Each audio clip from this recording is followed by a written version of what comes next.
Mon ami Serge a acheté un tableau. C'est une toile d'environ 80 cm par 80 cm, peinte en blanc. Le fond est blanc, et si on cligne des yeux, on peut apercevoir de fins liserés blancs, transversaux. Mon ami Serge est un ami depuis longtemps, c'est un garçon qui a bien réussi, il est médecin dermatologue, et il aime l'art. Lundi, je suis allé voir le tableau que Serge avait acquis samedi, mais qu'il convoitait déjà depuis plusieurs mois. Un tableau blanc avec des liserés blancs.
Cher, 200 000. 200 000.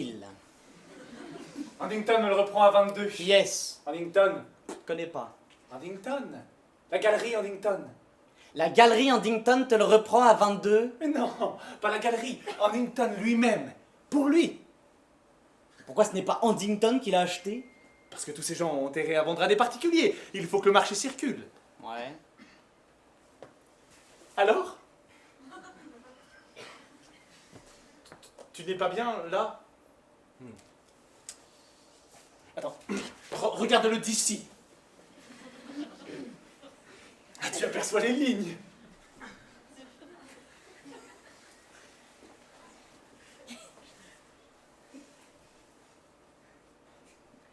Comment s'appelle Le peintre Antrios. Connu? Très, oh, très.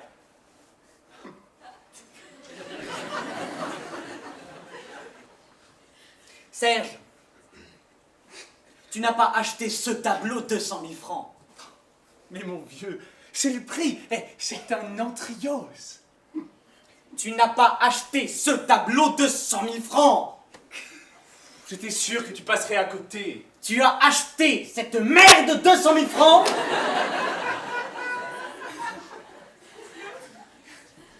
Mon ami Marc, qui est un garçon intelligent, garçon que j'estime depuis longtemps, belle situation, ingénieur dans l'aéronautique, fait partie de ces intellectuels nouveaux qui, non contents d'être ennemis de la modernité, en tirent une vanité incompréhensible. Il y a depuis peu chez l'adepte du bon vieux temps une arrogance vraiment stupéfiante.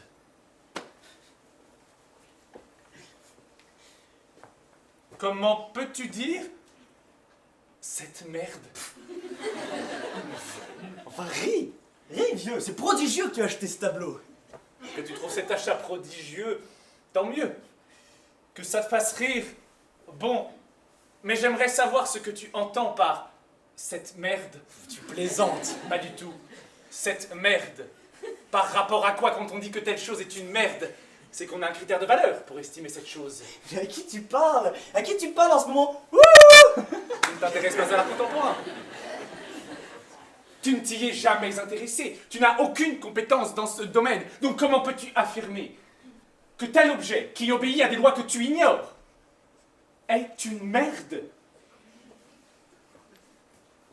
C'est une merde. Excuse-moi.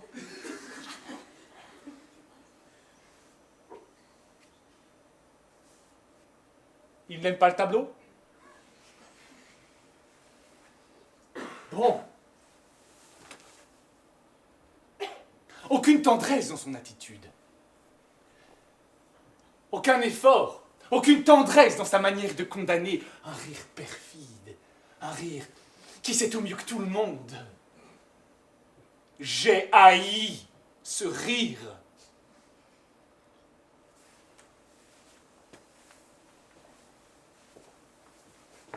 Que Serge ait acheté ce tableau m'inquiète, me dépasse et provoque en moi une angoisse indéfinie. En sortant de chez lui, j'ai dû sucer 3 granules de gelsemium 9CH que Paula m'a conseillé. Entre parenthèses, elle m'a demandé gelsemium ou Ignacia. Tu préfères gelsemium ou Ignacia? Mais ce que je sais, moi. Car je ne peux absolument pas comprendre comment Serge, qui est un ami, achète un tableau 200 000 francs. Un garçon aisé, mais qui ne roule pas sur l'or. Aisé, sans plus. Aisé, bon, mais qui achète une merde de 20 briques.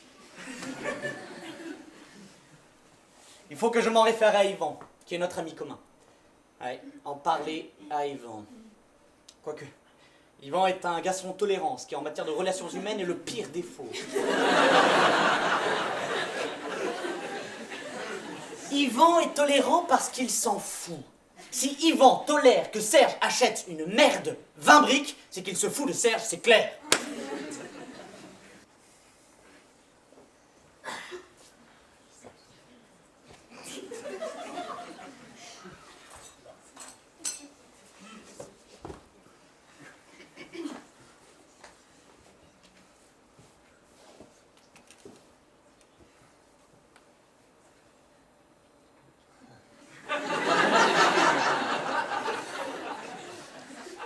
Je m'appelle Yvan.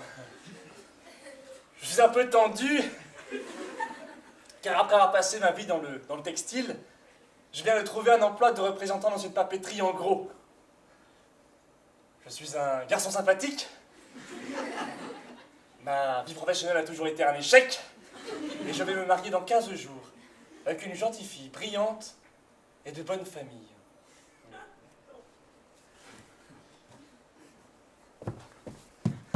Qu'est-ce que tu fais? Je cherche le capuchon de mon feutre.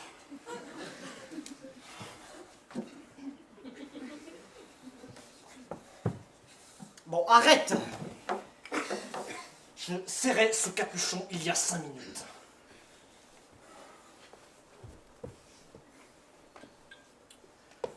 Bon, tu en achèteras un autre. Mais non, ce sont les feutres exceptionnels. Tu peux laisser toutes les matières avec. Ah, ça m'énerve. Ah, si tu savais comme les objets m'énervent. Je serrais ce capuchon il y a 5 minutes.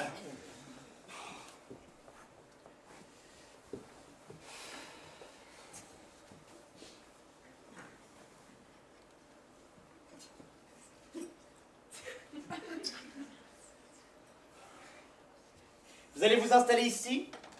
Tu le trouves bien pour un jeune couple? Un jeune couple? Évite ce rire devant Catherine.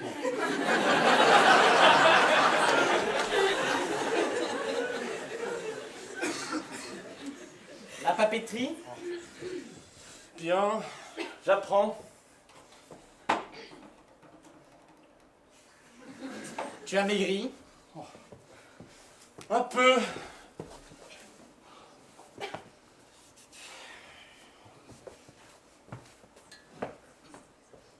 Bon, si tu continues, moi je me tire. Bon, ok. J'arrête.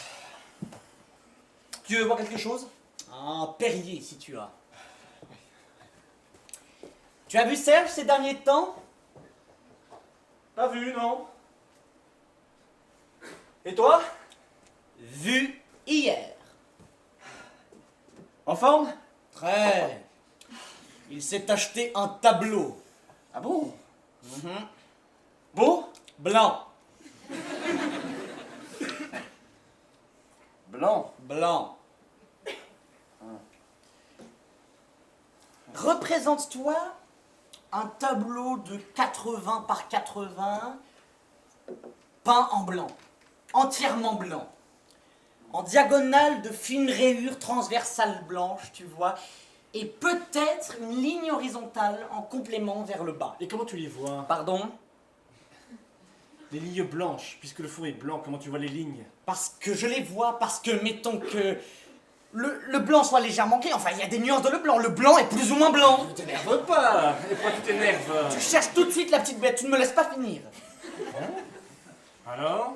Bon, donc tu vois le tableau. Je vois. Maintenant tu vas deviner combien Serge l'a payé. Ah, et qui est le peintre? Antrios, tu connais? Ah non, je connais pas.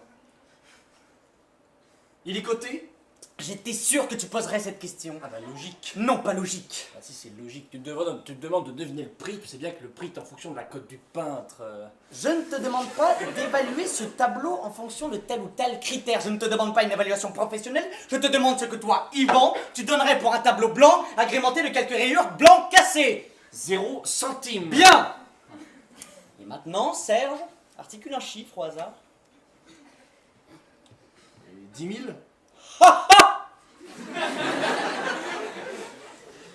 50 000?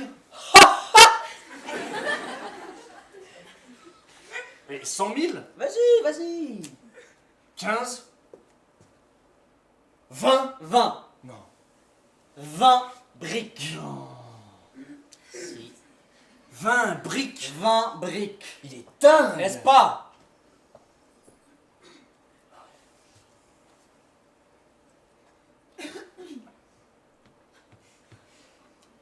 Remarque. Remarque quoi? Ça lui fait plaisir. Il gagne bien sa vie. C'est comme ça que tu vois les choses, toi. Après, tu les vois comment, toi? Tu ne vois pas ce qu'il y a de grave. Non.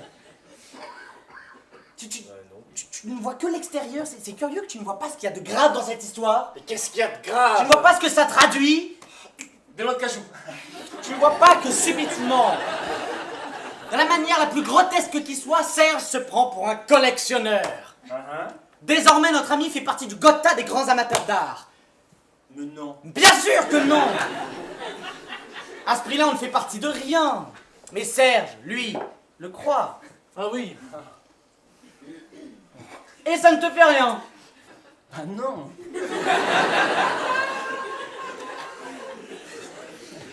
Ça lui fait plaisir. Mais qu'est-ce que ça veut dire si ça lui fait plaisir? Quelle est cette philosophie de si ça lui fait plaisir? Et du moment qu'il n'y a pas de préjudice pour autrui. Mais il y a préjudice pour autrui. Moi, je suis perturbé, mais blessé. Si, de voir Serge, qui est un ami, se laisser plumer par snobisme et ne plus avoir un gramme de discernement. Tu vas pas découvrir aujourd'hui que Serge a toujours planté les galeries d'art de manière ridicule. Il a toujours été un rat d'exposition. Il a toujours été un rat, mais un rat avec qui on pouvait rire. Car vois-tu, au fond, ce qui me blesse le plus, c'est qu'on ne peut plus rire avec lui. Et tu as essayé? Bien sûr, j'ai ri. De bon cœur, que voulais-tu que je fasse? Il n'a pas desserré les dents. 20 cher, c'est un peu cher pour rire, remarque. Ah oui.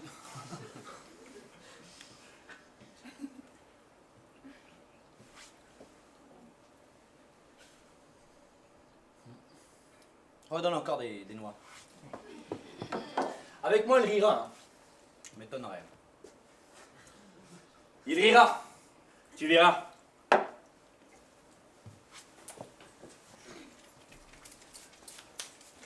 Avec les beaux-parents, bon rapport? Excellent. Il se dit c'est un garçon qui va d'emploi précaire en emploi précaire. Et maintenant, il va tâtonner dans le vélin.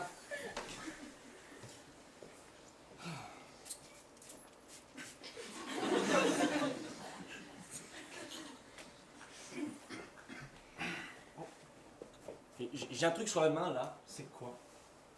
C'est grave? Non. Ouais, tant mieux. Ah, ça me fait plaisir de te voir. Tu ne m'appelles jamais. Moi, je n'ose pas te déranger. Tu plaisantes, tu laisses ton nom à la secrétaire, je te rappelle tout de suite. Tu as raison, tu as raison. de plus en plus monacal chez toi, hein. Oui.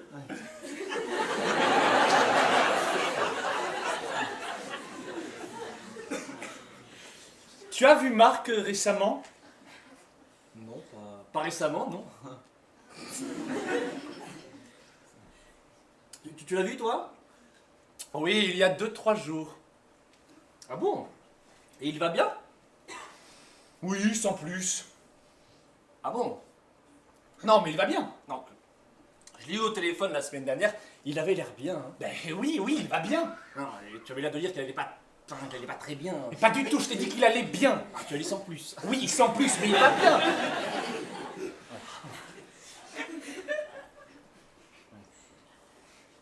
Tu es sorti récemment, tu as vu des choses? Rien. Je n'ai plus les moyens de sortir. Ah bon? Ah bon? Je suis ruiné. Ah bon? Tu veux voir quelque chose de rare? Tu veux? Et comment? Montre!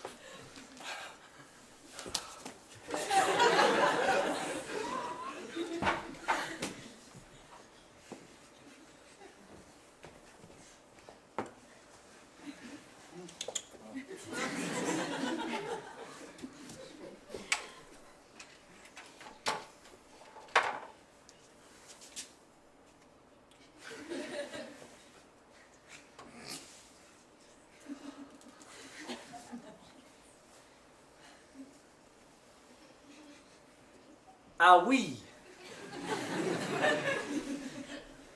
Ah oui! Ah oui, oui, oui, oui, oui, hein. Ah oui. Antrios. Ah oui, oui, ouais. Antrios des années 70. Attention, il a une période similaire aujourd'hui, mais Ouais. celui-là c'est un de 70. Oui, oui, ah oui, oui,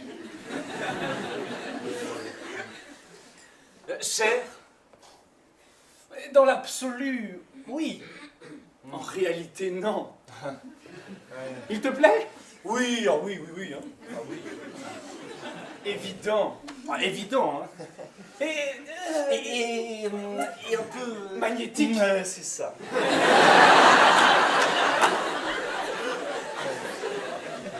Et là, tu n'as pas la vibration. Bon, un peu. Ah non, non. Non, il faudrait que tu reviennes à midi. La vibration du monochrome. On n'a pas en lumière artificielle. Encore qu'on ne soit pas dans le monochrome. Non, bah non.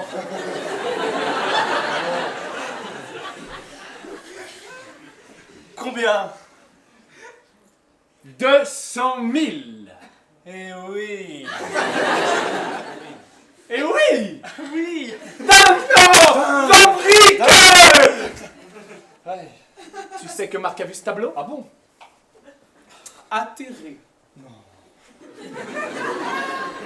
Il m'a dit que c'était une merde. Terme complètement inapproprié. Non, c'est juste. On ne peut pas dire c'est une merde. Non. On peut dire je ne vois pas, je ne saisis pas. On ne peut pas dire c'est une merde. Ah, et puis tu as vu chez lui. Bon, rien à voir. Chez toi aussi. Non, chez toi, non, tu t'en fous, toi. Ouais. Non, mais...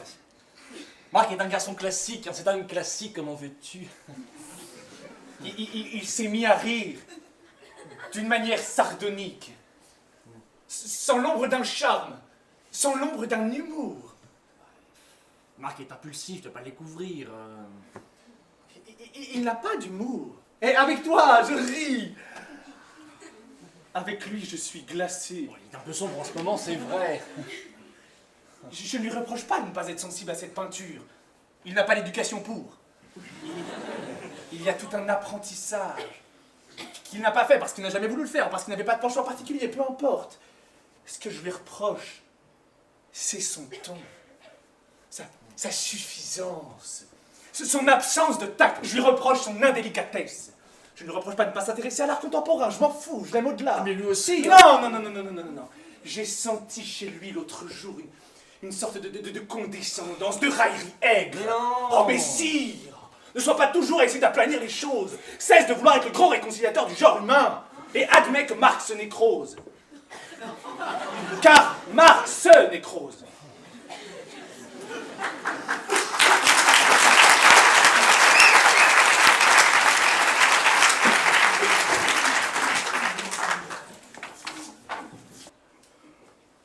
On a ri. Tu, Harry? Non, on a ri ensemble, tous les deux. Je te le jure, sur la tête de Catherine, on a ri ensemble, tous les deux. Tu lui as dit que c'était une merde et vous avez ri? Non, je lui ai pas dit que c'était une merde, on a ri spontanément. Tu es arrivé, tu as vu le tableau, tu as ri, et lui a ri après. Oui, après 2-3 mots. C'est comme ça que c'est passé, oui. Et il a ri de bon De cœur. très bon cœur. Eh ben tu vois, je me suis trompé. Ça me rassure, vraiment. Et je vais même te dire mieux, c'est Serge qui a ri le premier. C'est Serge qui a ri le premier. Oui, Il a ri et toi tu as ri après. oui. Mais lui, pourquoi il a ri? Il a ri parce qu'il a senti que j'allais rire. Ça ne vaut rien s'il a ri en premier. S'il a ri en premier, ça ne signifie pas qu'il riait de bon cœur. Mais il riait de bon cœur. Il riait de bon cœur, mais pas pour les bonnes raisons. Et c'est quoi déjà les bonnes raisons? J'ai un trouble. Vous ne riez pas, lui et toi, de la même chose. Lui ne riait pas du ridicule de son tableau. Il riait pour se mettre à ton diapason. Pour te montrer qu'en plus d'être un esthète qui peut acheter un tableau, ce que toi tu ne gagnes pas en un an, il reste ton vieux pote iconoclaste avec qui on peut se marrer.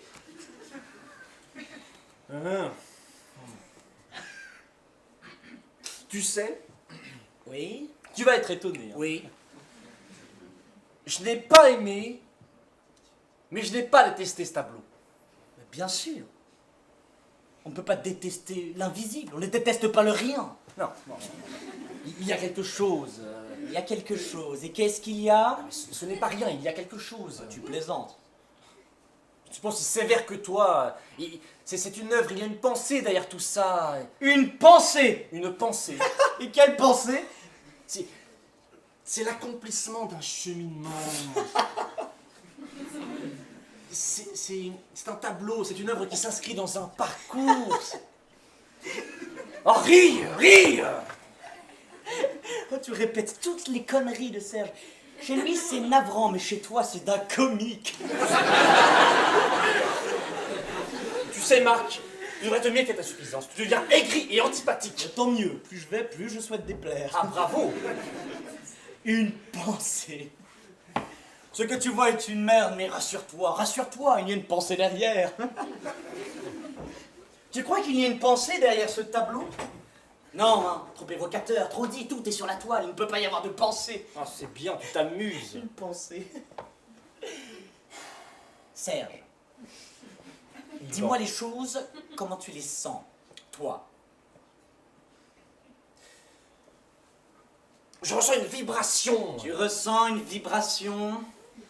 Tu nies que je puisse apprécier en mon nom ce tableau? Bien sûr.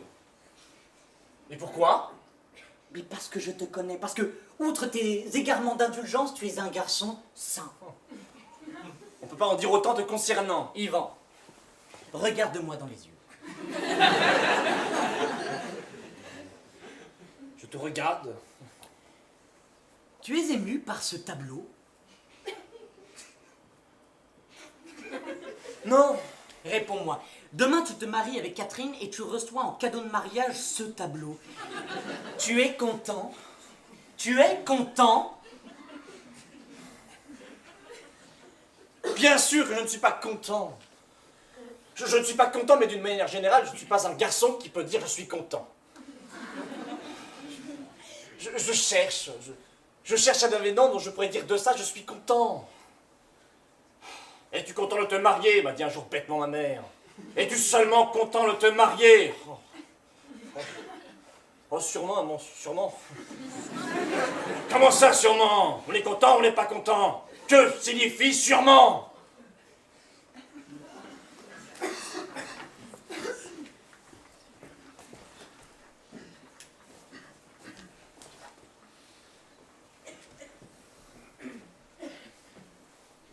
Pour moi, il n'est pas blanc.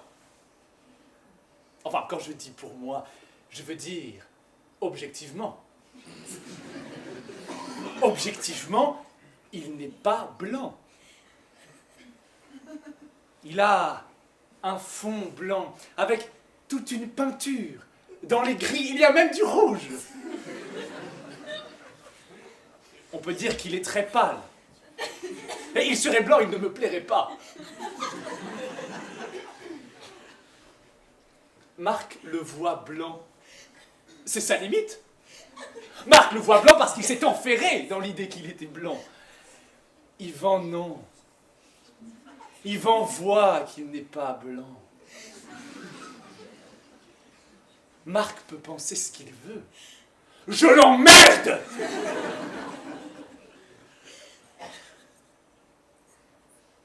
J'aurais dû prendre Ignacia, manifestement. Pourquoi faut-il que je sois tellement catégorique? Qu'est-ce que ça peut me faire, au fond, que Serge se laisse berner par l'art contemporain? Si, c'est grave.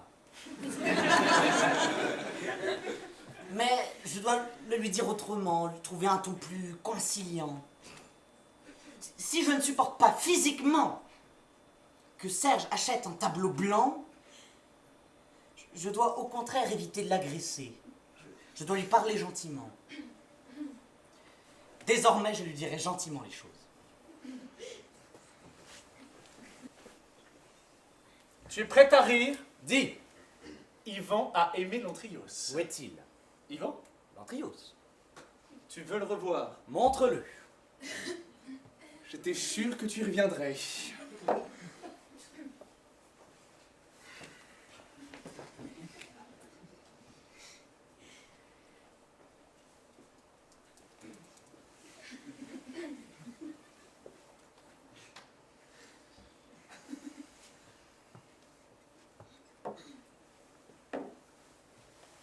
Yvan a capté, hein, tout de suite.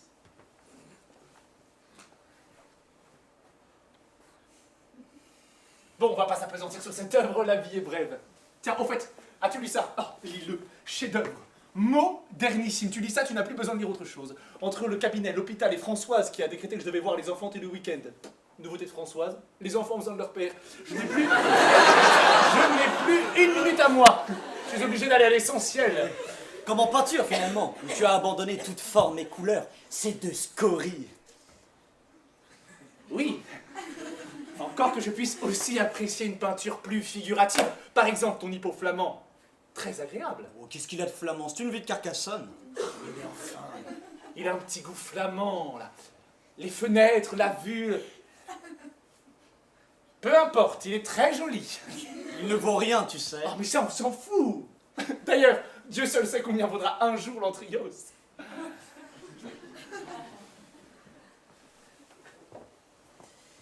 Tu sais, j'ai réfléchi. J'ai réfléchi et j'ai même changé d'avis.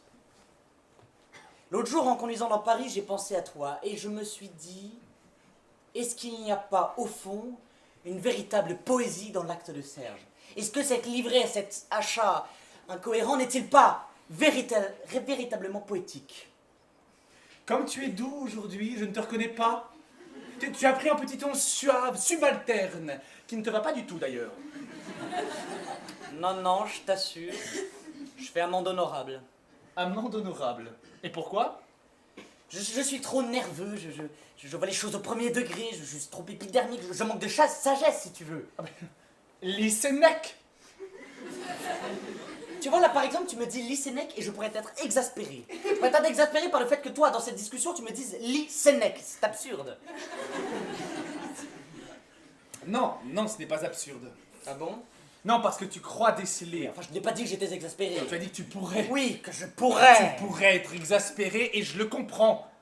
Parce que dans le lysénèque, tu crois déceler une sorte de suffisance de ma part. Tu me dis que tu manques de sagesse et moi je te réponds lysénèque. C'est odieux. N'est-ce pas? Ceci dit, c'est vrai que tu manques de sagesse. Car je n'ai pas dit lysénèque, mais lysénèque. C'est juste. En fait, tu manques d'humour, tout bêtement. Tu manques d'humour, Marc. Et tu manques d'humour pour de vrai, mon vieux. On est tombé d'accord là-dessus avec Yvan l'autre jour. Tu manques d'humour. D'ailleurs, qu'est-ce qu'il fout, celui-là, là? Incapable d'être à l'heure. On a raté la séance. Yvan t'a dit que je manquais d'humour? Yvan, dis comme moi que ces temps-ci, tu manques un peu d'humour.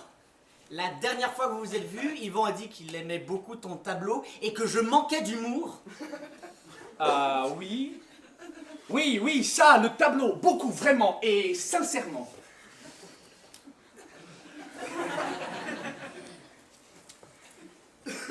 Qu'est-ce que tu manges? Ignacia, Tu crois à l'homéopathie maintenant? je ne crois en rien.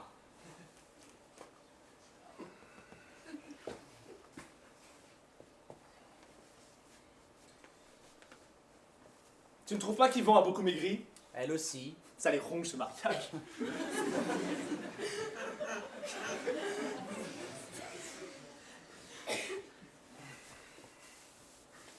Paula, ça va? Ça va. Tu vas le mettre où? Pas décidé encore. Voilà.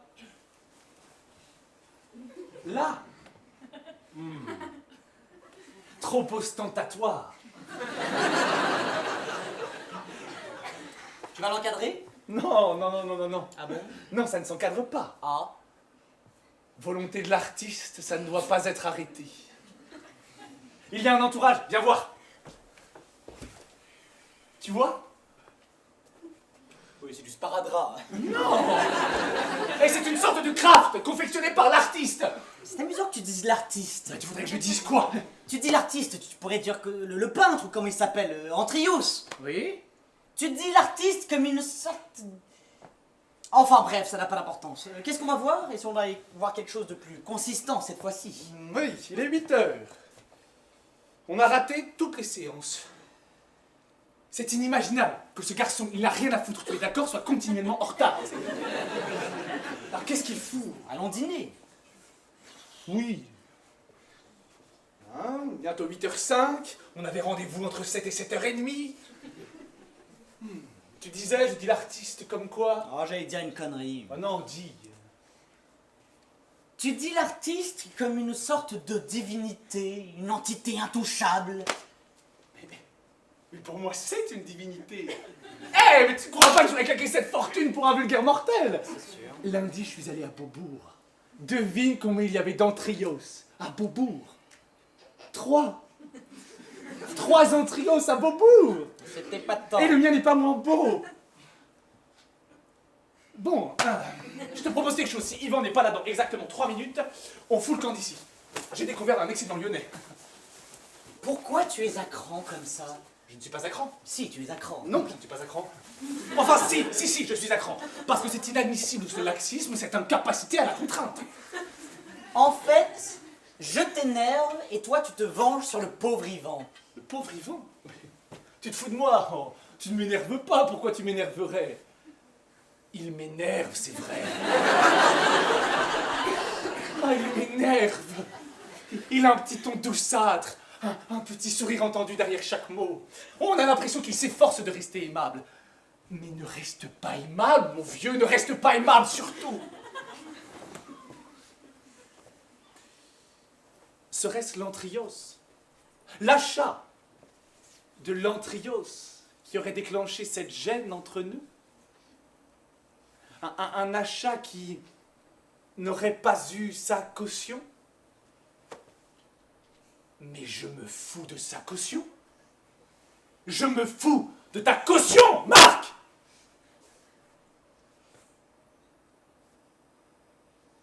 Serait-ce l'antrios? L'achat de l'antrios? Non. Le mal vient de beaucoup plus loin. Il vient très précisément de ce jour où tu as prononcé, sans humour, en parlant d'un objet d'art, le mot déconstruction. Ce n'est pas tant le terme de déconstruction qui m'a bouleversé que la gravité avec laquelle tu l'as proféré.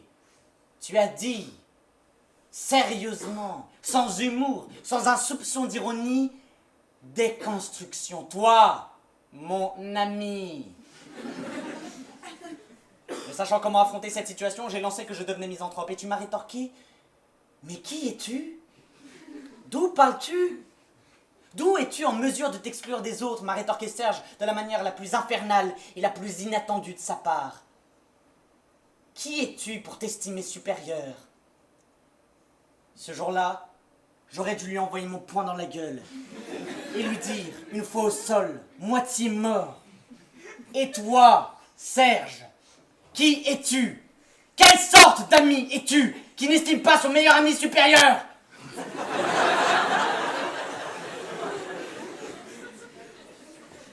Un Lyonnais, tu as dit? Un peu lourd, non? Gras saucisse, tu crois? 8h12.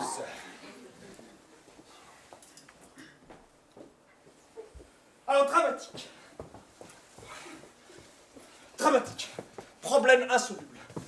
Dramatique. Les deux belles-mères veulent figurer sur le carton d'invitation. Catherine adore sa belle-mère, qu'il a quasiment élevée. Elle la veut sur le carton, elle la veut. La belle-mère n'envisage pas, et c'est normal, la mère est morte, de ne pas figurer auprès du père. Moi, je hais la mienne. Il est hors de question que ma belle-mère figure sur le carton. Mon père ne veut pas s'y être si elle n'y est pas, alors que la belle-mère de Catherine n'y sera pas non plus, ce qui est rigoureusement impossible. J'ai suggéré qu'un on y soit. Après tout, nous n'avons plus 20 ans, nous pouvons présenter notre union et inviter les gens nous-mêmes. Catherine a hurlé, arguant que c'était une gifle pour ses parents, qui payaient prix d'or la réception, et spécifiquement pour sa belle-mère, qui s'était donné tant de mal alors qu'elle n'était même pas sa fille. J'ai fini par me laisser convaincre. Totalement contre mon gré, mais par épuisement. J'accepte donc que ma belle-mère, que je hais, qui est une salope, figure sur le carton. Je téléphone à ma mère pour la prévenir. Je lui dis: maman, j'ai tout fait pour éviter cela, et nous ne pouvons pas faire autrement. Yvonne doit figurer sur le carton d'invitation. Elle me répond: si Yvonne doit figurer sur le carton, je ne veux pas y être. Je lui dis: maman, je t'en supplie, n'envenime pas les choses. Elle me dit: comment oses-tu me proposer que mon nom flotte solitaire sur le papier, comme celui d'une femme abandonnée au-dessous de celui d'Yvonne, solidement amarré au patronyme de ton père? Je lui dis: maman, des amis m'attendent, je vais raccrocher, nous parlerons de tout cela demain à tête reposée. Elle me dit: et pourquoi je suis toujours la dernière roue du carrosse? Comment ça, maman? Tu n'es pas la dernière roue du carrosse? Bien sûr que si. Quand tu me dis n'envenime pas les choses, ça veut dire que les choses sont déjà là, que tout s'organise sans moi, que tout se trame derrière mon dos, et la brave Huguette doit dire amen à tout. Et j'ajoute, me dit-elle, le clou, pour un événement dont je n'ai pas encore saisi l'urgence. Maman, des amis m'attendent, je vais accrocher. Oui, tu as toujours mes affaires. Tout est plus important que moi. Au revoir. Elle raccroche. Catherine, qui était à côté de moi, mais qui n'avait rien entendu, me dit: qu'est-ce qu'elle dit? Elle ne veut pas être sur le carton avec Yvonne, et c'est normal. Ça, je ne parle pas de ça. Qu'est-ce qu'elle dit sur le mariage? Rien. Tu mens! Mais non, Cathy, je te jure, elle ne veut pas être sur le carton avec Yvonne. Alors rappelle-la, et dis-lui que quand on marie son fils, on met son empreinte de côté. Tu pourrais dire la même chose à ta belle-mère. Ça n'a rien à voir, dit Catherine. C'est moi qui tiens absolument à sa présence, pas elle, la pauvre, la délicatesse même. Si elle savait tous les problèmes que ça engendre, elle me supplierait de ne pas être sur le carton. Alors rappelle ta mère! Je la rappelle, en tension, Catherine à l'écouteur. Yvan, me dit ma mère, jusqu'à présent, tu as mené ta barque de la manière la plus chaotique qui soit. Et parce que subitement, tu entreprends de développer une activité conjugale, je me trouve dans l'obligation de passer un après-midi et une soirée avec ton père, un homme dont je n'ai pas vu depuis 17 ans, et à qui je ne comptais pas exposer mes bajoux et mon embonpoint. Et avec Yvonne, qui, je te le signale, je l'ai su par Félix Perolari, de se mettre au bridge. Ma mère aussi joue au bridge. Tout cela, je ne peux pas l'éviter. Mais le carton, l'objet par excellence que tout le monde va recevoir et étudier, je compte m'y parvenir seul. À l'écouteur, Catherine secoue la tête avec un triste dégoût. Je lui dis: maman, pourquoi es-tu si égoïste? C'est ça. Ce n'est pas moi qui suis égoïste. Ce n'est pas moi qui suis égoïste, Yvan. Tu dois pas t'y mettre toi aussi, comme Mme Romero ce matin, et me dire que j'ai un cœur de pierre. Que dans ma famille nous avons tous une pierre à la place du cœur, dixit Mme Romero ce matin, parce que j'ai refusé, elle est devenue complètement folle, de passer pour entrepreneur non déclaré, alors qu'on vient de... et qui se trouve à me dire que nous avons tous une pierre à la place du cœur, alors qu'on vient de mettre un pacemaker au pauvre André, à qui tu n'as même pas envoyé un petit mot. Oui, bien sûr, toi, tout te fait rire. Ce n'est pas moi qui suis égoïste, Yvan. Tu as encore beaucoup de choses à apprendre de la vie. Allez, file, rejoindre tes chers amis.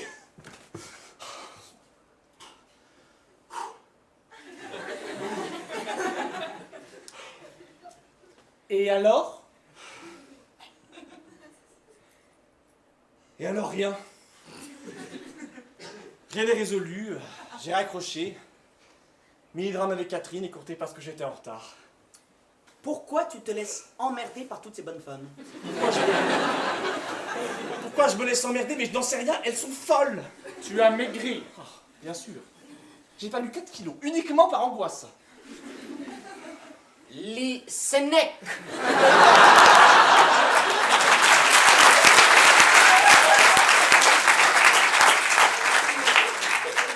Ma vie heureuse. Voilà ce qu'il me faut. Il dit quoi, lui? Chef-d'œuvre. Ah bon? Il ne l'a pas lu. Ah bon? Non mais Serge m'a dit chef-d'œuvre tout à l'heure.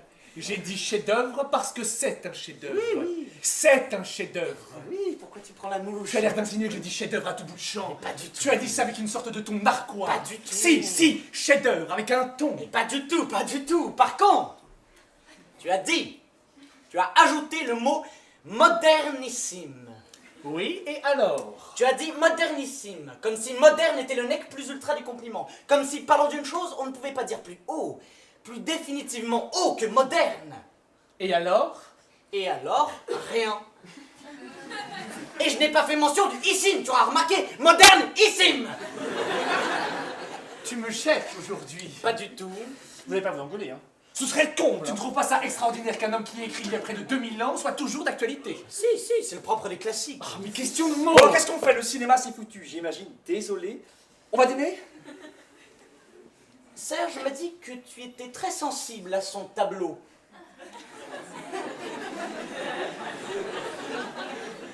Oui, je suis assez sensible à ce tableau. Pas toi, je sais. Non. Allons dîner. Serge connaît un Lyonnais succulent. Ah, mais tu trouves ça trop gras. Je trouve ça un peu gras, mais je veux bien essayer. Mais non, si tu trouves ça trop gras, on va ailleurs. Je veux bien essayer. On va dans ce restaurant si ça vous fait plaisir. Autrement, on n'y va pas. Tu veux manger lyonnais, toi? Moi, je fais ce que vous voulez, hein. Ah, il fait ce qu'on veut. Il fait toujours ce qu'on veut, lui. Qu'est-ce que vous avez tous les deux, hein?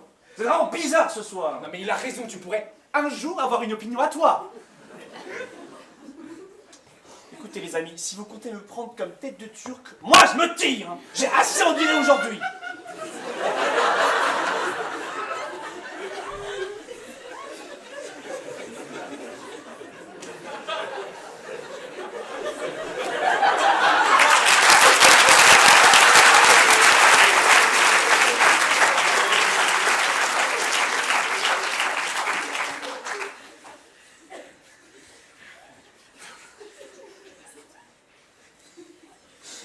Un peu d'humour, Yvan. Un peu d'humour, vieux. Un peu d'humour. Je vois pas ce qu'il y a de drôle, un peu d'humour, tu es marrant. Je trouve que tu manques un peu d'humour ces derniers temps. Méfie-toi, regarde-moi. Qu'est-ce que tu as? Tu ne trouves pas que je manque un peu d'humour ces derniers temps? Ah bon? Bon, ça suffit, là. Prenons une décision. Pour dire la vérité, je n'ai même pas faim. Oh, voilà. Vous êtes vraiment sinistre ce soir. Tu veux que je te donne mon avis sur ton histoire de bonne femme? Oh. Donne. La plus hystérique de toutes, à mes yeux, c'est Catherine. C'est évident. Et de loin. Et si tu te laisses emmerder par elle dès maintenant, tu te prépares un avenir effroyable. Qu'est-ce que je peux faire? Annule. Annuler le mariage. Il a raison. Je ne peux pas, vous êtes dingue. Et pourquoi? Mais parce que je ne peux pas, voilà. Puis tout est organisé. Je suis de la papeterie depuis 1 mois. Quel rapport? La papeterie est à son oncle, qui n'avait absolument pas besoin d'engager qui que ce soit, encore moins un type qui n'a travaillé que dans le tissu. Bon, tu fais ce que tu veux, moi je t'ai donné mon avis. Excuse-moi Serge, tu n'es pas l'homme dont j'écouterai spécifiquement les conseils matrimoniaux. On ne peut pas dire que ta vie est une grande réussite dans ce domaine. Mais justement! Non, je ne peux pas résilier ce mariage. Je sais que Catherine est hystérique. Mais elle a des qualités. Des qualités qui sont prépondérantes quand on se marie avec quelqu'un comme moi.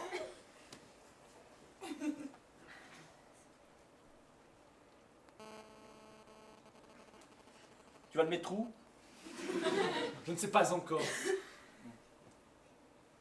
Pourquoi tu ne le mets pas là, là? Là?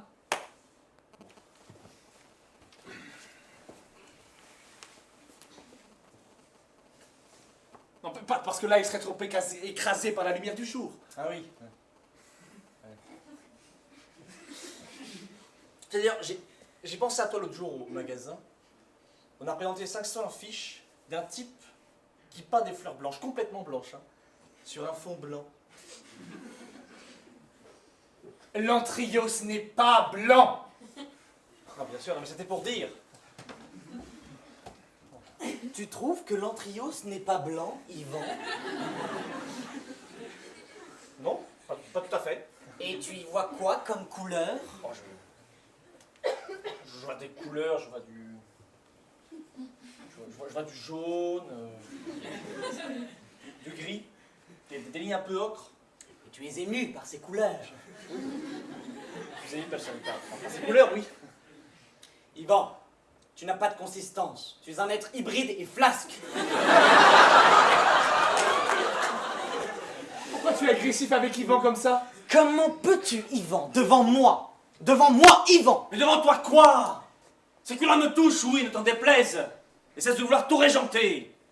Comment peux-tu dire devant moi que ces couleurs te touchent? Parce que c'est la vérité. Ces couleurs te touchent? Oui, ces Yvan, couleurs me touchent. Ces couleurs te touchent, Yvan? Ces couleurs le touchent, il a le droit. Non, il n'a pas le Comment droit. il n'a pas le droit? Il n'a pas le droit. Je n'ai pas le droit. Non. Pourquoi il n'a pas le droit? Et tu sais que tu n'es pas bien en ce moment, tu devrais consulter. Il n'a pas le droit de dire que ces couleurs le touchent parce que c'est faux. Ces couleurs ne me touchent pas. Il n'y a pas de couleurs. Tu ne les vois pas. Elles ne te touchent pas. Parle pour toi. Quel avilissement, Mais Yvan. qui es-tu, Marc?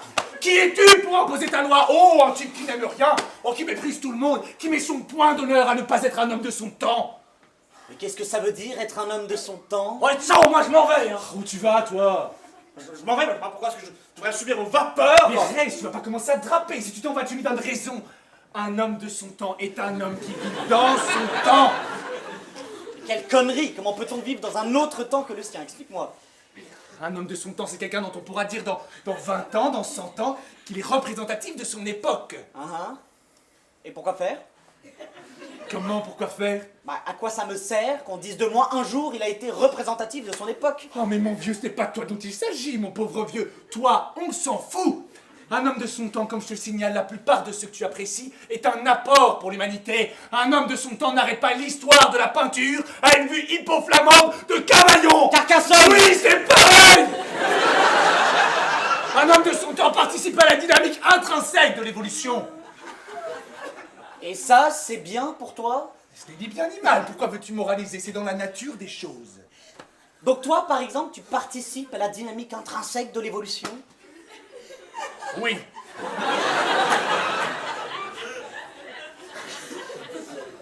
Et Yvan? Mais non, un être hybride ne participe à rien. Yvan, à sa manière, est un homme de son temps. Et à quoi tu vois ça chez lui? Pas à la croûte qu'il a sur son chevalet. Ce n'est pas du tout une croûte. Oh si, c'est une croûte. Mais non. Bon, peu importe. Yvan est représentatif d'un certain mode de vie, de pensée, qui est tout à fait contemporain. Comme toi d'ailleurs, tu es typiquement, je suis navré, un homme de ton temps. Bah, très bien. Où est le problème alors? Le problème est uniquement pour toi, qui met ton point d'honneur à vouloir t'exclure du cercle des humains et qui ne peut y parvenir. Tu es comme dans les sables mouvants, plus tu cherches à t'en extraire, plus tu t'enfonces. Présente tes excuses à Yvan.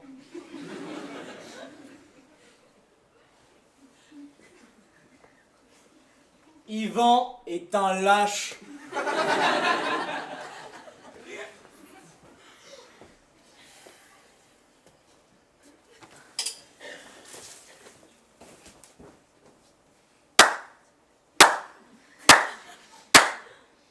Bravo!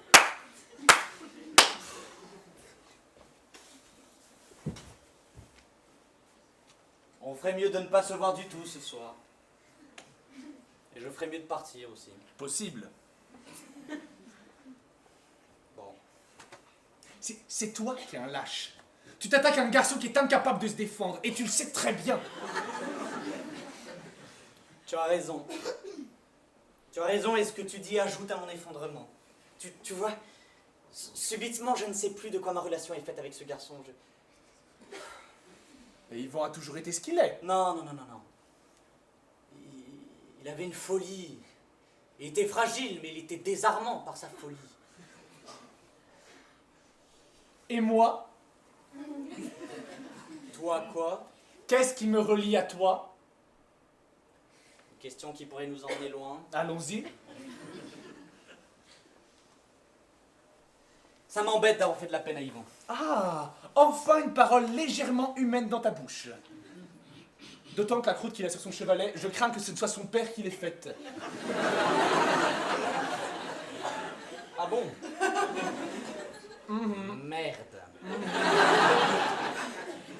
Mais toi aussi, tu... Oui, mais je m'en suis souvenu en le disant. Ah merde.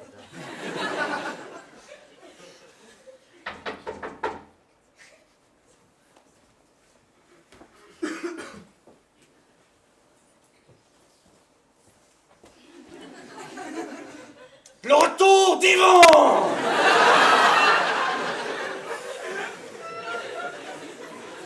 L'ascenseur est occupé, je m'engouffre dans les escaliers et je pense, tout en dégringolant, lâche hybride sans consistance. Je me dis, je reviens avec un flingue et je le bute. Il verra si je suis flasque et servile. J'arrive au rez-de-chaussée. Et je me dis, mon petit vieux, tu n'as pas fait 6 ans d'analyse pour finir par buter ton meilleur ami. Tu n'as pas fait 6 ans d'analyse pour ne pas percevoir, derrière cette démence verbale, un profond mal-être. Je m'amorce de remonter. Et je me dis, tout en gravissant les marches du pardon, Marc appelle au secours. Je dois le secourir, tu sais, j'en pâtir moi-même. L'autre jour, j'ai parlé de vous à Finkelzone. Tu parles de nous à Finkelzone? Ah, je parle de tout à Finkelzone. Et pourquoi tu parles de nous? Je t'interdis de parler de moi à ce connard. Ah, tu ne m'interdis pas. Pourquoi tu parles de nous? J'ai senti que vos relations étaient tendues. Je voulais que Finkelzone m'éclaire. Et qu'est-ce qu'il dit, ce con? Il dit quelque chose d'amusant. Ah, ils donnent leur avis, ces gens? Non. Non. Il ne donne jamais leur avis. Mais là, il a même donné son avis. Hein. Il a même fait un geste. Lui qui ne fait jamais de geste, il a toujours froid. Il dit bougie. Bon alors, qu'est-ce qu'il a dit? Mais on s'en fout. Qu'est-ce qu'il a dit? Pourquoi ça nous Je intéresse? veux savoir ce que ce con a dit, merde! Vous voulez savoir?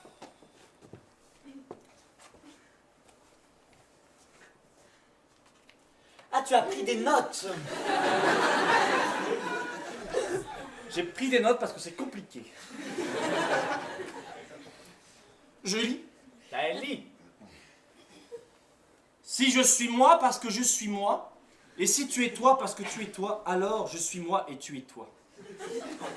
Si, en revanche, je suis moi parce que tu es toi, et si tu es toi parce que je suis moi, alors je ne suis pas moi et tu n'es pas toi.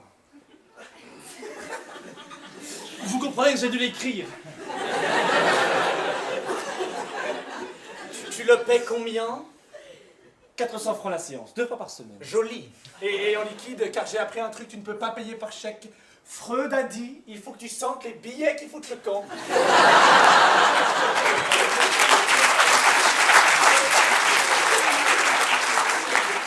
Tu as de la chance d'être coaché par ce type. Ah oui, tu seras gentil de nous recopier sa formule. Elle nous sera sûrement utile. Vous avez tort, c'est très profond. Hein. Si c'est grâce à lui que tu es revenu tendre ton autre joue, tu peux le remercier. Il a fait de toi une lope, mais tu es content, c'est l'essentiel. Tout ça parce qu'il ne veut pas croire que j'apprécie ton Antrius. Je me fous de ce que vous pensez de ce tableau, toi comme lui. Allez, plus je vois, plus je l'aime, hein, je t'assure. Je vous propose qu'on cesse une bonne fois pour toutes de parler de ce tableau. Ok, c'est une conversation qui ne m'intéresse plus. Pourquoi tu te blesses? Je ne me blesse pas. Vous avez exprimé vos opinions bien. Le sujet est clos. Mais si, tu vois, tu le prends mal. Je ne le prends pas mal, je suis fatigué. Si tu te blesses, c'est que tu es suspendu au jugement d'autrui. Je suis fatigué, Marc, tout ça est stérile. À vrai dire, je suis au bord de l'ennui avec vous, là, en ce moment. Allons dîner. Ben, allez-y tous les deux, pourquoi vous n'y allez pas tous les deux? Et pour une fois, nous sommes tous les trois. Ça ne nous réussit pas, apparemment. Je comprends pas ce qui se passe. Calmons-nous, il n'y a aucune raison de s'engueuler. Hein. Encore moins pour un tableau. Tu as conscience que tu jettes de l'huile sur le feu avec tes « oh, calmons-nous » et tes manières de curer? C'est nouveau, ça? Vous n'arrivez pas à m'entamer. Hein. Tu m'impressionnes, je vais aller chez ce Finkelzone. Tu ne peux pas, il est complet.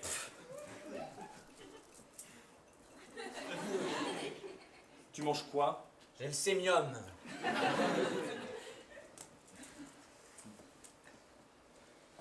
Je suis rentré dans la logique des choses. Mariage, enfant, mort. Papeterie. Qu'est-ce qui peut m'arriver d'autre?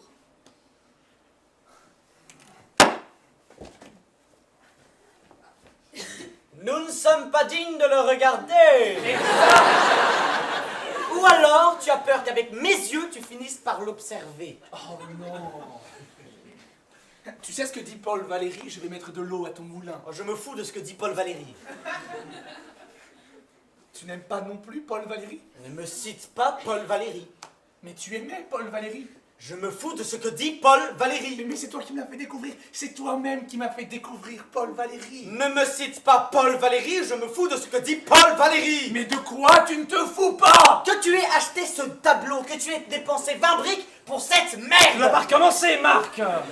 Eh bien, moi, je vais te dire ce dont je ne me fous pas, puisqu'on en est aux confidences.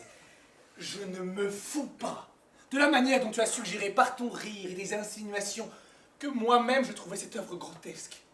Tu as nié que je pouvais avec sincérité y être attaché. Tu as voulu créer une complicité odieuse entre nous.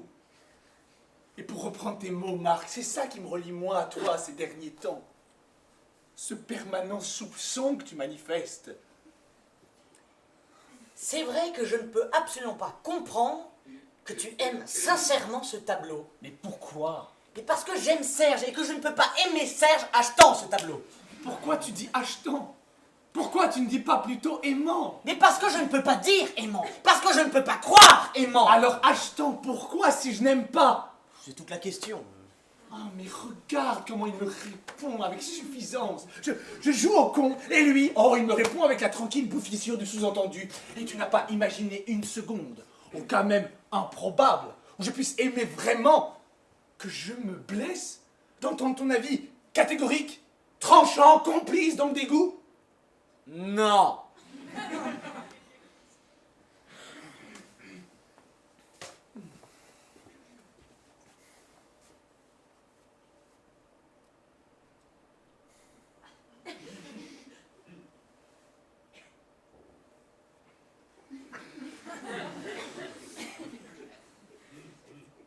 Quand tu m'as demandé ce que je pensais de Paula,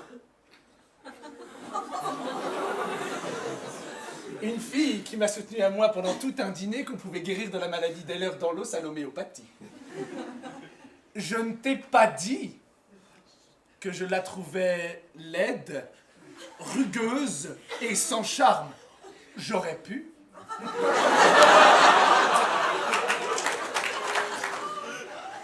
C'est ce que tu penses de Paula?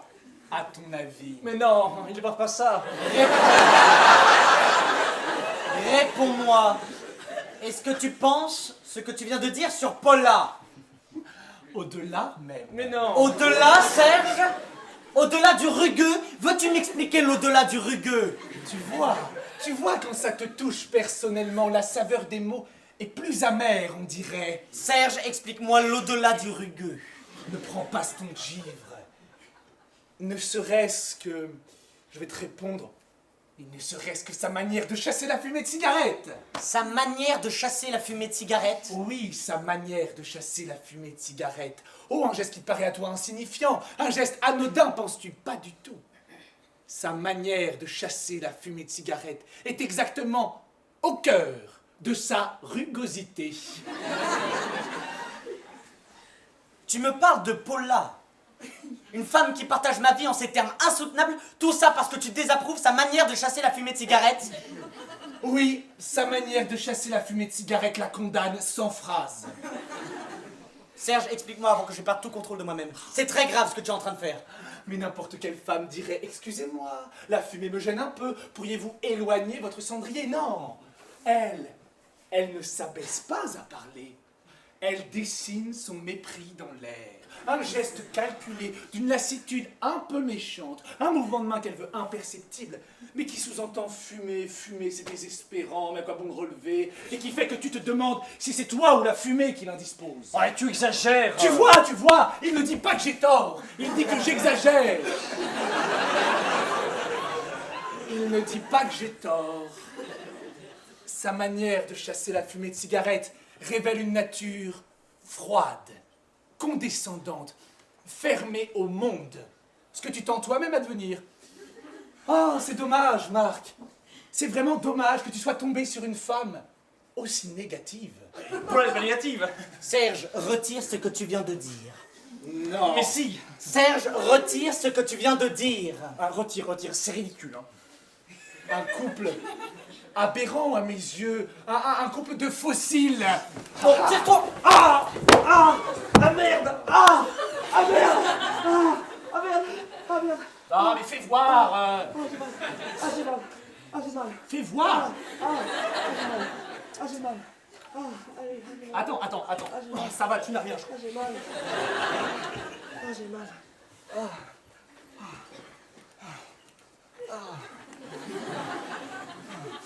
Attends. Mais ça te suit pendant 1 minute.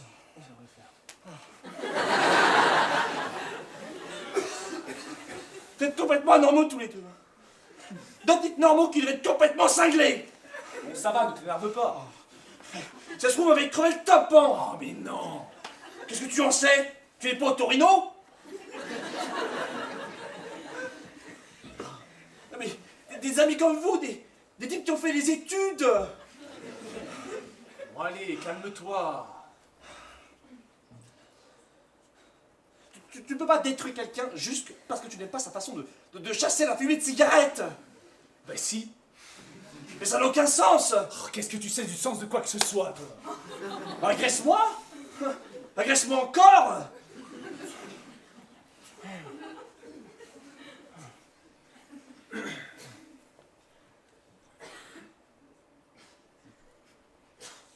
Si ça se trouve, j'ai une hémorragie interne. J'ai vu une souris passer. C'est un rat. Un rat? Oui, il passe de temps en temps. Tu as un rat? Eh, la compresse, ne retire pas la compresse. Laisse la compresse.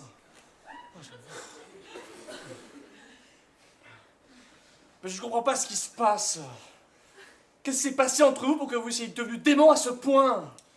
J'ai acheté une œuvre qui ne convient pas à Marc. Ah, et voilà, vous recommencez.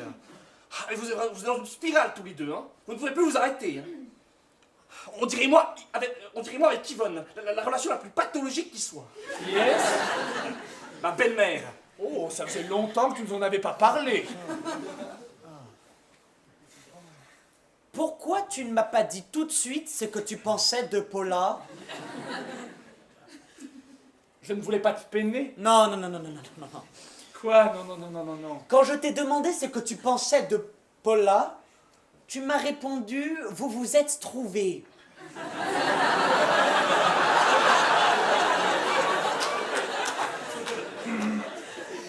Oui?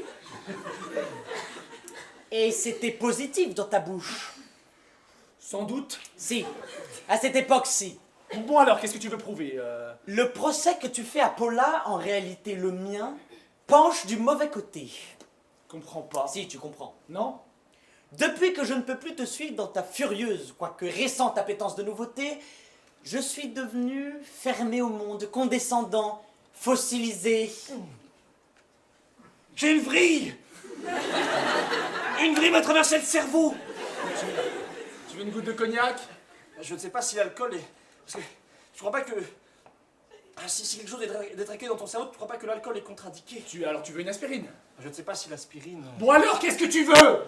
Ne vous entendez pas à moi et continuez votre conversation absurde. C'est difficile. Vous pouvez avoir une once de compassion, non? Moi, je ne t'en veux pas d'être avec Paula. Je tolère que tu sois avec Paula. Mais tu n'as aucune raison de m'en vouloir. Et toi, donc? Tu as des raisons de m'en vouloir. Tu vois, j'allais dire d'être avec l'Antrios. Oui. Quelque chose m'échappe. Je ne t'ai pas remplacé par Paula. Parce que moi, je t'ai remplacé par l'Antrios? Oui. Je t'ai remplacé par l'Antrios? Oui, par l'Antrios et compagnie. Tu comprends ce qu'il dit? Oh, je m'en fous, vous êtes cinglés. De mon temps, tu n'aurais jamais acheté cette toile. Qu'est-ce que ça signifie de ton temps? Si Yvan n'était pas l'être spongieux qu'il est devenu, il me soutiendrait. Continue, je t'ai dit, ça glisse. Il fut un temps où tu étais fier de m'avoir pour ami. Tu te félicitais de mon étrangeté, de ma propension à rester hors du coup. J'étais ton alibi. Mais sur le tard, tu prends ton autonomie. J'apprécie le sur le tas. Et je hais cette autonomie, la violence de cette autonomie. Je suis trahi, tu m'abandonnes, tu es un traître pour moi. Il était mon mentor, si je comprends bien. Et moi, si je t'aimais en qualité de mentor, toi, quelle était la nature de ton sentiment envers moi? Tu le devines? Oui. Oui, mais j'aimerais te l'entendre dire. J'aimais ton regard. J'étais flatté. Je t'ai toujours su gré de me considérer comme à part. J'ai même cru que cet à part était de l'ordre du supérieur, jusqu'à ce qu'un jour tu me dises non. C'est consternant. C'est la vérité. Quel échec. Oui, quel échec. Quel échec. Pour moi surtout. Toi, tu t'es trouvé d'autres objets. Ta nature idolâtre a trouvé d'autres passions. L'artiste, la déconstruction. C'est quoi la déconstruction? Tu ne sais pas ce que c'est que la déconstruction, Yvan? Demande à Serge qui domine très bien cette notion. Pour me rendre lisible, une œuvre absurde, tu es allé chercher ta terminologie dans les registres des travaux publics. Tu ris. Tu vois, quand tu ris comme ça me redonne espoir. Quel con. Réconciliez-vous. Passons une bonne soirée. Tout cela est risible. C'est de ma faute. On ne s'est pas beaucoup vu ces derniers temps. J'ai été absent et tu t'es mis à fréquenter les hauts de gamme. Les Rops, les Desprécoudère, ce dentiste Guy Allier, c'est lui. Mais non, ce n'est pas du tout son univers. Lui n'aime que l'art conceptuel. Oui, enfin c'est pareil. Mais non, ce n'est pas pareil. Tu vois, encore une preuve que j'étais laissé dériver. On ne se comprend même plus dans la conversation courante. J'ignorais totalement, vraiment c'est une découverte, que j'étais à ce point sous ta houlette. À ce point en ta possession. Pas en ma possession, non. Il ne faut jamais laisser ses amis sans surveillance. Il faut toujours les surveiller, sinon ils vous échappent. Regarde ce malheureux Yvan, qui nous enchantait de son comportement, et qu'on a laissé devenir peureux, papetier, bientôt mari. Un garçon qui nous apportait de sa singularité et qui s'exprime maintenant à la gommer. Qui nous apportait. Est-ce que tu te rends compte de ce que tu dis? Toujours en fonction de toi. Et apprends à aimer les gens pour eux-mêmes, Marc. Mais qu'est-ce que ça veut dire pour eux-mêmes? Pour ce qu'ils sont. Mais qu'est-ce qu'ils sont? Qu'est-ce qu'ils sont en dehors de l'espoir que je place en eux? Je cherche désespérément des amis qui me préexistent. Jusqu'ici, je n'ai pas eu de chance. J'ai dû vous façonner. Mais tu vois, ça ne marche pas. Un jour ou l'autre, la créature va dîner chez les Desprécoudère et pour entériner son nouveau standing, achète un tableau blanc.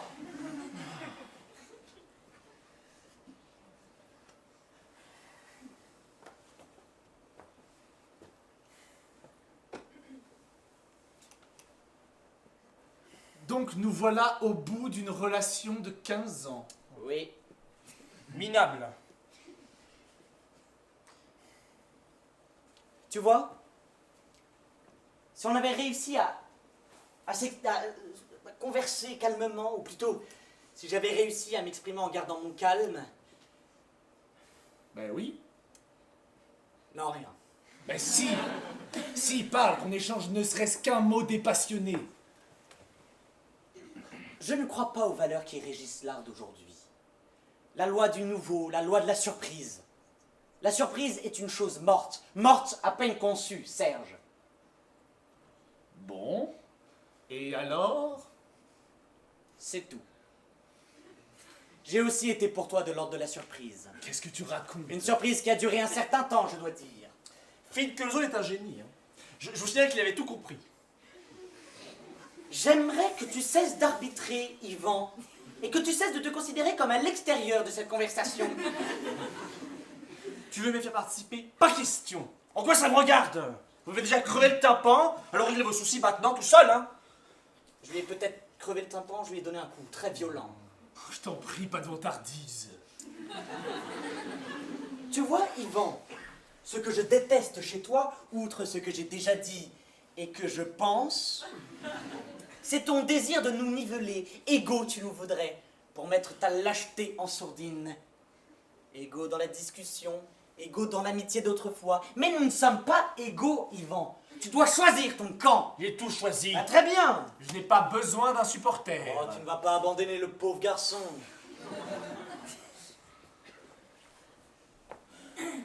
Pourquoi on se voit si on se hait? Parce qu'on se hait, c'est clair. Enfin, moi je ne vous hais pas, mais vous me haïssez. Et vous me haïssez. Alors pourquoi on se voit? Je me prêtais à passer une bonne soirée de détente après une semaine de soucis absurdes. Je voir mes deux meilleurs amis, rire, aller au cinéma, dédramatiser. Tu as conscience que tu ne parles que de toi? Et vous? Vous parlez de qui, vous? Tout le monde parle de soi. Tu nous fous la soirée en l'air. Je vous fous la soirée en l'air? Oui. Je vous fous la soirée en l'air. Moi, je vous fous la soirée en l'air. Oui. Je vous fous la soirée en l'air. C'est moi qui vous fous la soirée en Et l'air. tu vas le répéter combien de fois, là? Non mais répondez-moi. C'est moi qui vous fous la soirée en l'air. Tu arrives avec 3/4 d'heure de retard. Tu ne t'excuses pas, tu nous saoules de tes pépins domestiques. Et ta présence veule, ta présence de spectateur veule et neutre nous entraîne, Marc et moi, dans les pires excès.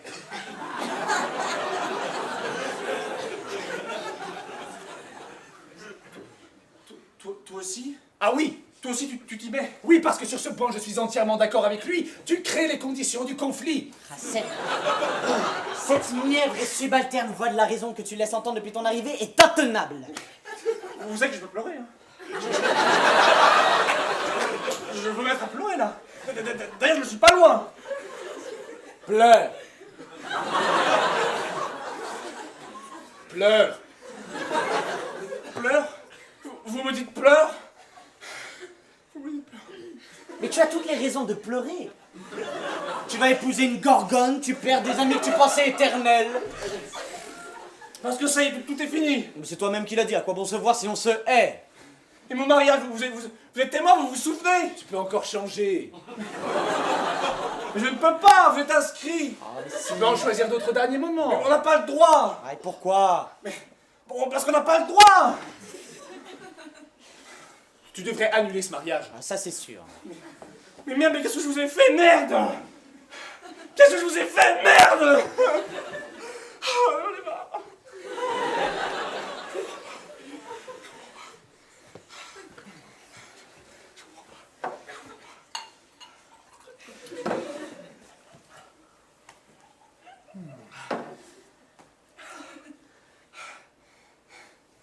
C'est ignoble ce que vous me faites. Vous auriez pu vous engueuler après le 12. Non. Vous arrangez pour gâcher mon mariage. Un mariage qui est déjà une calamité, qui m'a fait perdre 4 kilos. Vous le relayez définitivement. Les deux seules personnes dont la seule présence me procurait un embryon de satisfaction trouvent le moyen de s'entretuer. Je suis vraiment le garçon verni, hein. Tu crois que j'aime les rouleaux adhésifs et les pochettes perforées? Tu crois qu'un homme normal a envie un jour de vendre des pochettes d'eau à soufflet? Que veux-tu que je fasse?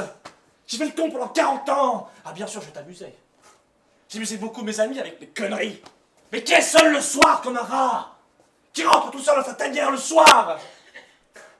Le bouffon seul à crever! Qui trouve qui sur son répondeur? Sa mère! Sa mère! Et sa mère! Ne te mets pas dans un état pareil. Tu n'es pas dans un état pareil. Mais qui m'a mis dans cet état? C'est pas au froissement d'âme, moi. Qui je suis? Un type qui n'a pas de poids, qui n'a pas d'opinion. Je suis un ludion, j'ai toujours été un ludion. Calme-toi. Dis pas calme-toi. Hein. J'ai aucune raison de me calmer. Si tu veux me rendre fou, dis-moi calme-toi. Calme-toi est la pire chose qu'on puisse dire à quelqu'un qui a perdu son calme.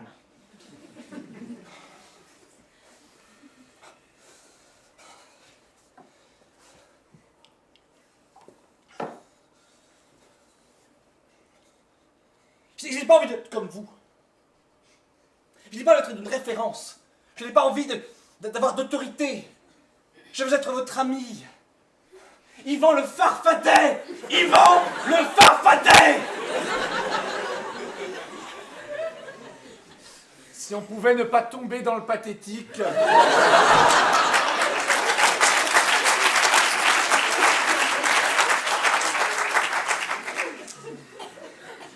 J'étais amoureux. Tu n'as pas quelque chose à clignoter? Sur ne pas tomber évanoui. J'ai des pistaches. Très bien.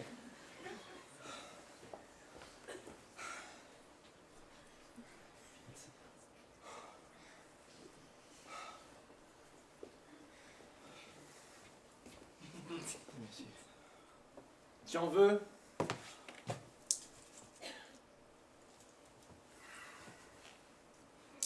Tu n'as pas un truc pour mettre ici?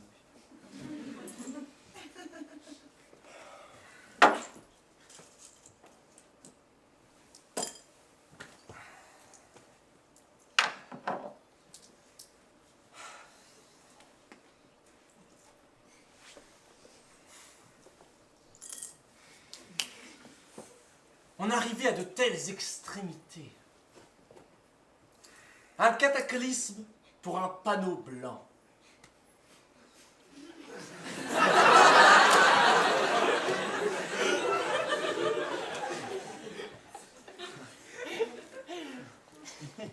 Il n'est pas blanc. Une merde blanche, mon vieux. C'est une merde blanche, reconnais-le. C'est insensé ce que tu as acheté.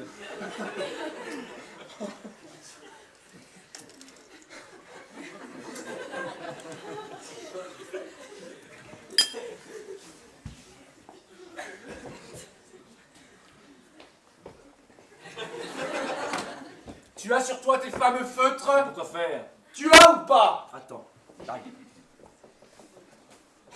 Pas un feu, quelque part. J'arrive.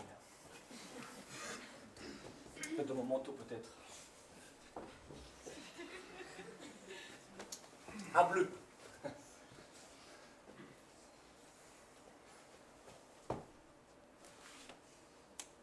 Vas-y. Allez, vas-y. Tu ne dois pas laisser sur le tableau, quand même. Allez, allez. Enfin, non. Allez, je vais te cingler. Allez, vas-y.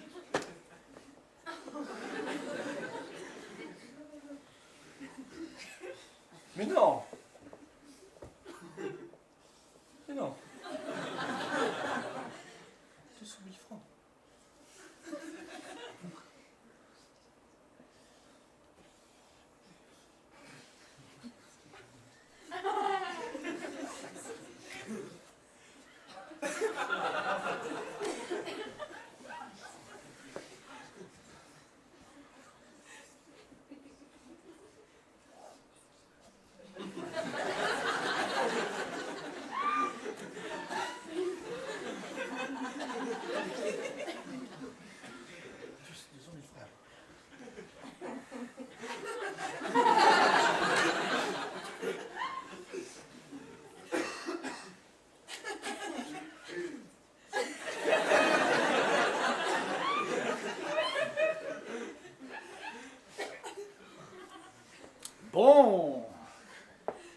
J'ai faim.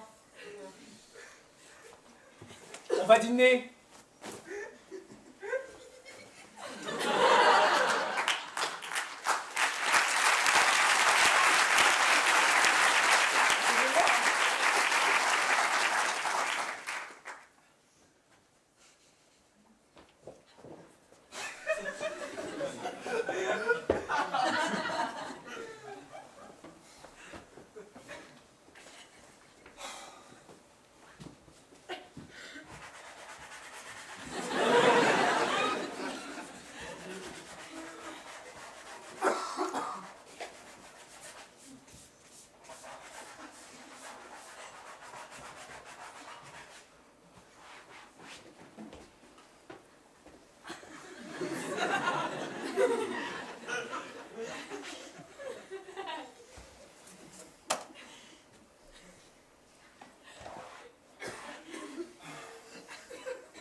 Le lendemain du mariage, Catherine a déposé au cimetière Montparnasse, sur la tombe de sa mère morte, son bouquet de mariée et un petit sachet de dragée. Je me suis éclipsé derrière une chapelle pour pleurer. Et le soir, repensant à cet acte bouleversant, j'ai encore sangloté dans mon lit, en silence. Il faut absolument que je parle à Finkelzone de cette proportion à pleurer. Ce n'est pas du tout normal pour un garçon de mon âge. Cela a commencé, ou du moins s'est manifesté, le soir du tableau blanc chez Serge. Après que Serge ait montré à Marc, par un acte de pure démence, qu'il le préférait à son tableau, nous sommes allés chez Émile. Chez Émile, Serge et Marc ont pris la décision de reconstruire une amitié anéantie par les mots et par les événements. À un moment donné, l'un de nous a employé le terme « période de décès ». J'ai fondu en larmes.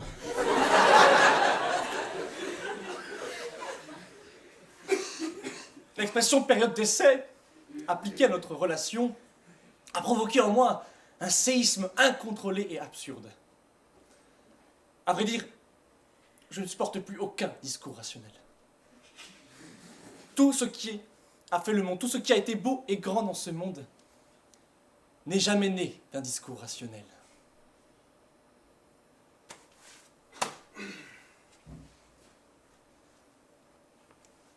Lorsque nous sommes parvenus avec Marc à effacer le skieur à l'aide d'un savon suisse à base de fiel de bœuf prescrit par Paula, j'ai contemplé l'Antrios. Et je me suis tourné vers Marc. Savais-tu que les feutres étaient lavables? Non, m'a répondu Marc, non. Et toi? Moi non plus, ai-je dit très vite, en mentant. Sur l'instant, j'ai failli répondre, moi je le savais. Mais pouvais-je entamer notre période d'essai par un aveu aussi décevant? D'un autre côté, débuter par une tricherie. Oh, tricherie, n'exagérons rien. D'où me vient cette vertu stupide? Pourquoi faut-il que les relations soient si compliquées avec Marc?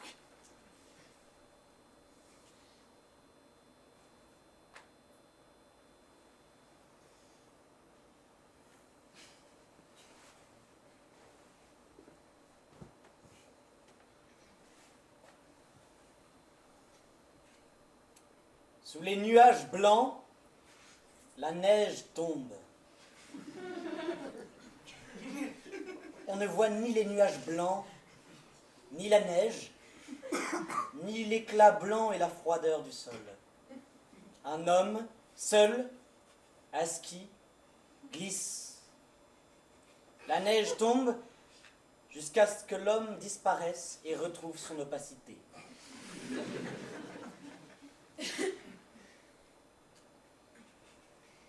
Mon ami Serge a acheté un tableau.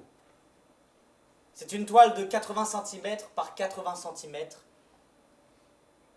Elle représente un homme qui traverse un espace et qui disparaît.